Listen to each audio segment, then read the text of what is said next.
নমস্কার, খবরের শুরুতেই চোখ রাখবো আজকের সংবাদ শিরোনামে। তালিকায় ভুয়ো ভোটার, মুখ্য সচিবের বৈঠকে কড়া নজরদারির নির্দেশ নবান্নের। মীনাক্ষীর আঁচল ধরে হাঁটছে সেলিম, বিস্ফোরক কল্যাণ। জানুয়ারি পর্যন্ত রাজ্যের জিএসটি বাবদ আয় বাড়ল 10%, ইঙ্গিত নতুন রেকর্ডের। 8 মার্চ প্রধানমন্ত্রী সোশ্যাল মিডিয়া অ্যাকাউন্টগুলি থাকবে 7 জন মহিলার হাতে, ঘোষণা মোদী সরকারের। কেরল পারলেও বঙ্গ সিপিএম ব্যর্থ, রাজ্য সম্মেলনে সেলিমদের বার্তা কেরাতের। ভিডিওটি ভালো লেগে থাকলে এইরকম আরও নতুন খবরের তথ্য জানতে চ্যানেলটিকে সাবস্ক্রাইব করুন এবং বেল আইকনটি ক্লিক করুন। ধন্যবাদ। বিস্তারিত জানতে চোখ রাখবো আজকের প্রথম খবরের দিকে।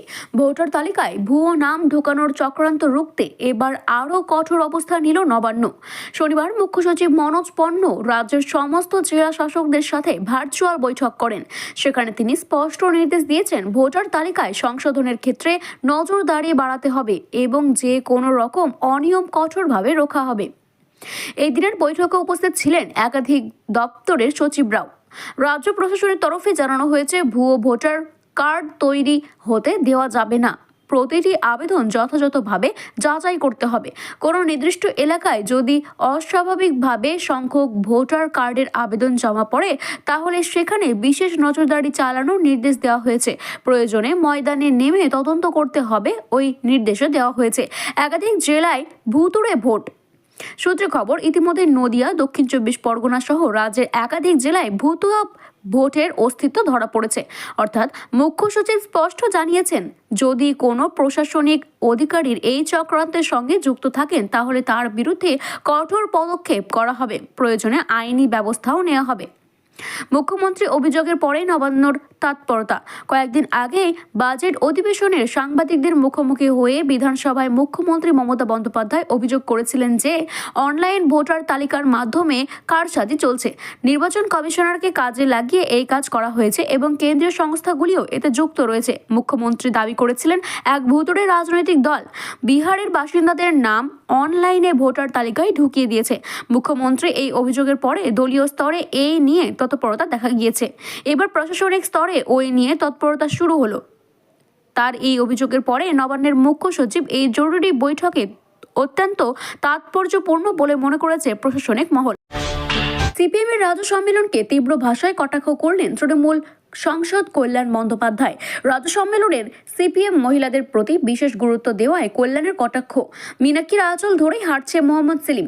তৃণমূলের সাংসদ খুব জোর দিয়ে দাবি করেছেন যে 26-এর লড়াই শুরুতে থাকবে সিপিএম। তৃণমূলের সঙ্গে কিছুটা লড়াই হবে বিজেপির। ডানকুনি হাউজিং এর তৃণমূল কংগ্রেসের একটি অনুষ্ঠানে এসে সিপিএমকে কড়া ভাষায় আক্রমণ করলেন কল্যাণ বন্দ্যোপাধ্যায়।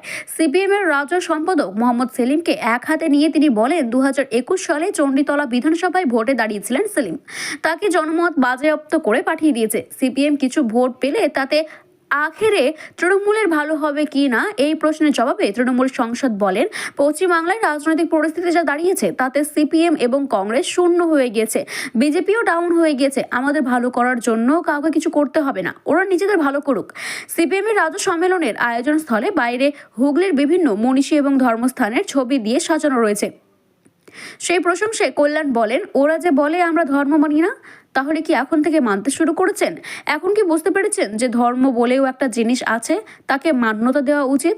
লেনিন মার্কসের ছবি দিয়ে এখন আর কিচ্ছু হবে না, সেটাও ওরা বুঝে গিয়েছে। তো কল্যাণের কটাক্ষ, সিপিএম পার্টি উঠে গিয়েছে, এখন বিল বানানোর জন্য ছবি তুলছে। গরিব মধ্যবিত্ত কেউ ওদের পাশে নেই।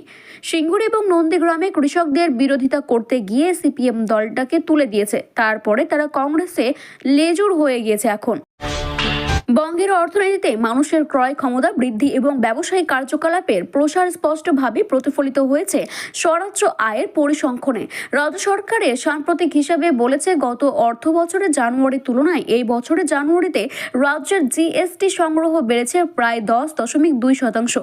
চলতি অর্থবর্ষে এপ্রিল থেকে জানুয়ারি পর্যন্ত পশ্চিমবঙ্গের জিএসটি আদায় হয়েছে 38,400 কোটি টাকা। গত অর্থ বছরের প্রথম 10 মাসে রাজ্যের জিএসটি বাবদ আয়ের পরিমাণ ছিল 800 কোটি টাকা। নবান্ন সূত্রে খবর, এই বছর রাজ্য সরকারের জিএসটি মুনাফাত আয়ের যে লক্ষ্যমাত্রা ছিল, এখনো পর্যন্ত তার থেকেও বেশি স্বরাজ্য সংগ্রহ হয়েছে। শুধু জিএসটি নয়, অন্যান্য কর এবং স্বরাজ্য খাত মিলিয়ে এখনো পর্যন্ত 15,000 কোটি টাকারও বেশি আয় হয়েছে রাজ্যের তরফে। সবচেয়ে বেশি জিএসটি আদায় হয়েছে অক্টোবর থেকে ডিসেম্বর মাসের মধ্যে, যা রাজ্যের অর্থনৈতিক শক্তিশালী অবস্থানকে আরও স্পষ্ট করে তুলেছে। অর্থনীতিবিদদের মতে, রাজ্যের মানুষের হাতে নগদের প্রহার বৃদ্ধির ফলে ক্রয় ক্ষমতা উল্লেখযোগ্যভাবে বেড়েছে। রাজ্য সরকারের একাধিক জনকল্যাণমূলক প্রকল্প, যেমন লক্ষ্মীর ভাণ্ডার, কন্যাশ্রী, কৃষক বধূ এবং স্টুডেন্ট ক্রেডিট কার্ডের মতো উদ্যোগগুলিও বাংলার আর্থিক গতিশীলতাকে উৎসাহিত করছে। এর ফলে বাজারে চাহিদা বাড়ছে এবং রাজ্যের পণ্য এবং পরিষেবাও শিল্পের উল্লেখযোগ্য বিকাশ ঘটছে। রাজ্যের অর্থ দপ্তরের এক আধিকারিকের মতে, এই আয় বৃদ্ধির নতুন জনমুখী প্রকল্প বাস্তবায়নের ক্ষেত্রে রাজ্যকে আরও বেশি সুযোগ করে দেবে। প্রধানমন্ত্রী নরেন্দ্র মোদী রবিবার 119তম মন কি বাত অনুষ্ঠানে একটি বড় ঘোষণা করেছেন। আগামী 8ই মার্চ আন্তর্জাতিক নারী দিবস উপলক্ষে তিনি তার সোশ্যাল মিডিয়া অ্যাকাউন্টগুলি মহিলাদের হাতে তুলে দেবেন বলে জানিয়েছে। রবিবার প্রধানমন্ত্রী নরেন্দ্র মোদী বলেছেন যে তিনি 8ই মার্চ আন্তর্জাতিক নারী দিবস উপলক্ষে বিভিন্ন ক্ষেত্রে সাফল্য অর্জনকারী নারীদের হাতে তার সোশ্যাল মিডিয়া অ্যাকাউন্টগুলি হস্তান্তর করবেন। তার মন কি বাত অনুষ্ঠানে তিনি বলেছেন, তার সোশ্যাল মিডিয়া অ্যাকাউন্টগুলিতে বিভিন্ন ক্ষেত্রে সফল মহিলারা তাদের কাজ এবং অভিজ্ঞতা নিয়ে কথা ভাগ করে নেবেন সকলের সাথে। বিভিন্ন ক্ষেত্রে নারীদের ক্রমবর্ধমান অংশগ্রহণের প্রশংসা করে তিনি বলেছেন, আসুন আমরা নারীদের আদম্য চেতনা উদযাপন করি এবং সম্মান করি। সেই প্রথাই নয়, 2020 সালেও প্রধানমন্ত্রী নরেন্দ্র মোদী মহিলাদের হাতে নিজের সোশ্যাল মিডিয়া অ্যাকাউন্ট তুলে দিয়েছিল। এর আগে 8ই মার্চ 2020 সালে প্রধানমন্ত্রী নরেন্দ্র মোদী তার সোশ্যাল মিডিয়া অ্যাকাউন্টগুলি বিভিন্ন ক্ষেত্রে সফল 7 জন মহিলার হাতে তুলে দেন।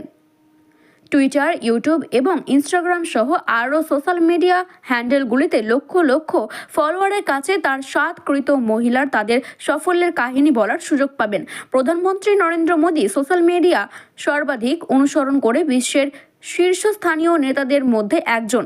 ফলে ওই 7 কৃতি মহিলার জন্য মোদী সোশ্যাল মিডিয়া অ্যাকাউন্ট নিজের সাফল্যের গল্প বলার সুযোগ নারী দিবসের একটি অন্যান্য উপহার।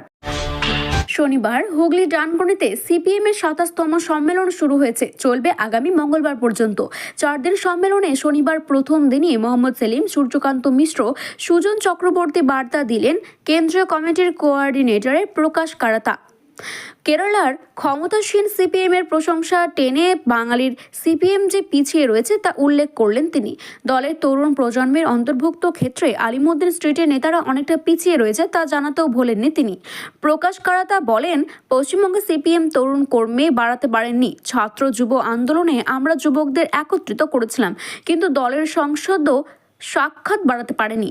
এই দিন থেকে কেরালের অনেকটাই এগিয়ে রয়েছে। সেখানে মোট পার্টির সদস্য 22%, বয়স 31 বছরের নিচে। শুধু তাই নয়, বঙ্গ সিপিএমের একার কোনো শক্তি নেই বলেও মন্তব্য করেন তিনি।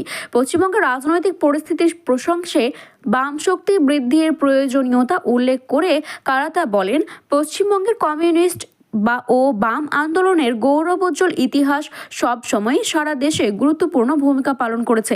এখনকার পরিস্থিতিতে এই রাজ্যের বিজেপি এবং তৃণমূল দুয়েই বিরুদ্ধে বামপন্থী লড়াই করতে হচ্ছে, কারণ এই রাজ্যের করাপ্ট ক্রিমিনাল শাসন চলছে। বামপন্থী কর্মীরা হিংসাত্মক আক্রমণের মুখে পড়ছে। তবে তার মধ্যেও বিগত 3 বছরে এ রাজ্যে সিপিএম শ্রেণী এবং গণসংগ্রাম সংগঠিত করতে আগ্রহী ঘটিয়েছে। বিশেষত আরজি কর আন্দোলনে বামপন্থীদের ভূমিকার জন্য আপনাদের অভিনন্দন।